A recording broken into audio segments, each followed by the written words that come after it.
During COVID-19, schools must provide all IEP services, whether your child is learning remotely or in person, follow all timelines in the law for testing and providing services, give you documents in your language, speak to you in your language using an interpreter if you need one. If your child is struggling or you have questions, contact Mass Advocates for Children's Helpline at 617-357-8431 or go to www.massadvocates.org/helpline.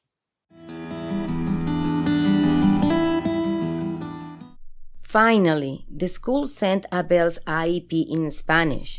An IEP is an individualized education program.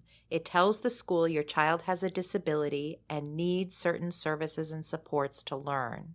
The IEP describes the services and supports the school must give your child. Hi, Sandra. Can you come over tonight to help me go over Abel's new IEP? Of course. Anything for my favorite nephew. I have had to do this every year for Natalia. The IEP is complicated. Ask someone to help go through it with you. That can't be right.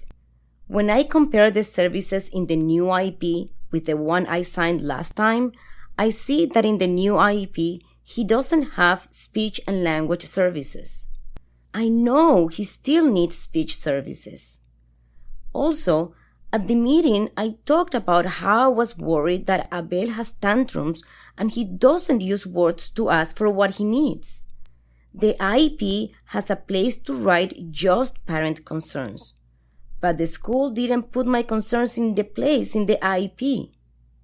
I don't think I should sign this. The same thing happened when I got Natalia's last IEP. You don't need to accept everything in the IEP, but you should sign it so Abel can get the new services and work towards new goals. Instead, you can check the box that says you reject some parts. Write on the lines below or next to the box to say you disagree with the school stopping speech therapy. Or you can write a letter to the school on a separate piece of paper and attach the letter to the IEP. Then the school has to keep giving Abel the speech services that were in his last IEP, at least for the time being. You can also ask them to include your concern about his tantrums and communication in the parent concern section of the IEP. Thank you, Sandra. I'm glad you looked at Abel's IEP with me before I signed it.